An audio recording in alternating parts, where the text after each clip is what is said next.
Hi everyone, அஸ்ஸலாமு அலைக்கும். ஒரு சூப்பரான ரெசிபி தான் இன்றைக்கி நீங்கள் பார்க்க போகிறீங்க. முட்டை மிட்டாய். இது யாருக்கு தாங்க பிடிக்காதுன்னு சொல்ல முடியும்? செம்மையாக எல்லாருக்குமே பிடிக்கும். அது என்னுடைய ஸ்டைலில் ரொம்ப ஈஸியாக உங்களுக்கு நான் அந்த ரெசிபி சொல்ல போகிறேன்.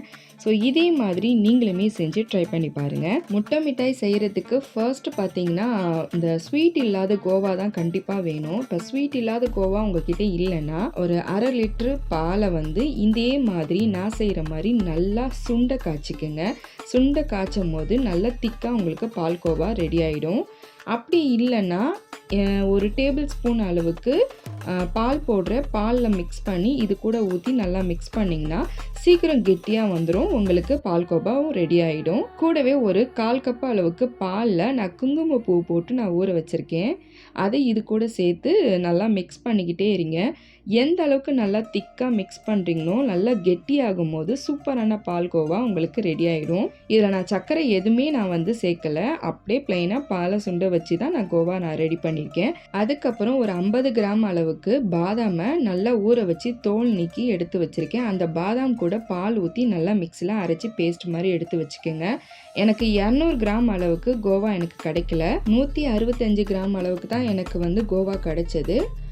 இப்போது நம்ம எந்த அளவுக்கு கோவா எடுக்கிறோமோ அதே அளவுக்கு சர்க்கரை எடுக்கலாம். அது கூட ஒரு 10 கிராம் கூட நம்ம சர்க்கரை எடுத்துக்கலாம். நம்ம பால்கோவா செஞ்சோம்ல அதே பாத்திரத்தில் எல்லா இதுவுமே சேர்த்துக்கலாமா. கோவா, சர்க்கரை, அதுக்கப்புறம் நான் ஏலக்காய் எசன்ஸை ஊற்றிருக்கேன். ஏலக்காய் உள்ள அந்த விதை இருக்கும்ல அதுவுமே நசுக்கி போட்டிருக்கேன். கூடவே நம்ம பாதாம் பேஸ்ட் அரைச்சி வச்சுருக்கோம்ல அது இது கூட சேர்த்து நல்லா மிக்ஸ் பண்ணிக்கோங்க. ஒவ்வொரு முட்டையும் தனித்தனியாக போட்டு தனித்தனியாக மிக்ஸ் பண்ணிக்கிட்டே இருக்கணும். ஒரே முட்டை எல்லா முட்டையும் போடக்கூடாது. நான் இதில் 5 முட்டை சேர்த்துருக்கேன். ஒவ்வொரு முட்டையும் நான் போடும்போது இப்படி மிக்ஸ் பண்ணி தான் நான் சேர்த்துட்ருக்கேன். இதே மாதிரி நீங்களும் சேர்த்துக்குங்க. ஒரு சில பேர் வெள்ளைக்கரு மட்டும் வச்சு இந்த முட்டை மிட்டாய் செய்வாங்க. அது உங்கள் இஷ்டம். நீங்கள் அப்படி செஞ்சாலும் நல்லாயிருக்கும். இந்த மஞ்சக்கருவோடு சேர்த்து செஞ்சாலுமே நல்லா தான் இருக்கும். இப்போது நான் எந்த அளவுக்கு நான் மிக்ஸ் பண்ணுறேன் நீங்கள் பாருங்கள். இப்போ வரைக்குமே நான் அடுப்பை ஆன் பண்ணவே இல்லை. ஒவ்வொரு முட்டையும் தனித்தனியாக போட்டு அந்த கோவாவோட நல்லா மிக்ஸ் பண்ணிக்கிட்டே இருக்கேன் பாருங்கள். இந்த அளவுக்கு நல்லா மிக்ஸ் ஆனதுக்கப்புறம் இப்போ நீங்கள் அடுப்பை ஆன் பண்ணி மிக்ஸ் பண்ண வேண்டியதான். கைவிடாமல் இப்படியே கிளறிக்கிட்டே இருக்கணும். எனக்கு இன்னும் கொஞ்சம் ஸ்வீட் தேவைப்பட்டதால் ஒரு 2 டேபிள் ஸ்பூன் நான் சர்க்கரை யூஸ் பண்ணியிருக்கேன். அதுக்கப்புறம் 50 கிராம் அளவுக்கு நெய்யை இது கூட ஊற்றி நல்லா மிக்ஸ் பண்ணி கைவிடாமல் சிம்லே வச்சு நல்லா கிளறிக்கிட்டே இருங்க. கை மட்டும் விட்டுடாதீங்க, இல்லைனா கீழே அடி பிடிச்சிரும். அதனால தான் சிம்மில் வச்சுக்கிட்டு இப்படியே மிக்ஸ் பண்ணிக்கிட்டே இருங்க. ஓரளவுக்கு திட்டமாக கெட்டி தன்மை வரும்ல அந்த டைமில் அடுப்பை ஆஃப் பண்ணிட வேண்டியதான். 1/2 kg ட்ரேயில் ஃபுல்லாக நெய் தடவி நான் வச்சுருக்கேன். அதில் நம்ம செஞ்சதை மிக்ஸ் பண்ணியிருக்கோம்ல அதை இது கூட ஊற்றி நம்ம பேக் பண்ண வச்சிட வேண்டியதான். இதுக்கு மேலே வேணும்னா நீங்கள் நட்ஸ் துவிக்கங்க. அப்படி இல்லைன்னா நான் கொஞ்சம் எக்ஸ்ட்ராவே நெய்யும் ஊற்றிருக்கேன். உங்களுக்கு வேணும்னா நீங்கள் நெய் கூட ஆட் பண்ணிக்கலாம்.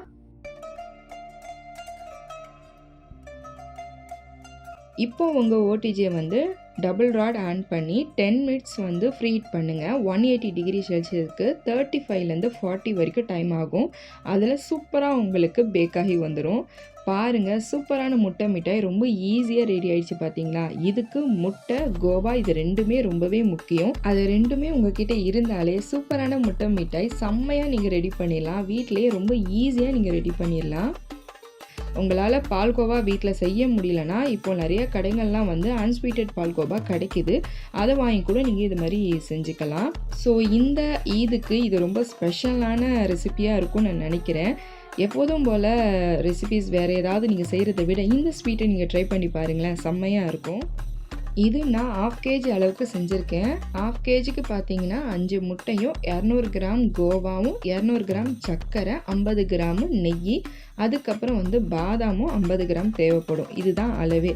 இந்த அளவு கரெக்டாக இருந்தால சூப்பர் சாஃப்டான முட்டை மிட்டாய் ரெடி. ட்ரை பண்ணி பார்த்து நல்லா வந்துச்சுன்னா கமெண்ட்டில் சொல்லுங்கள். அது வரைக்கும் பாய்.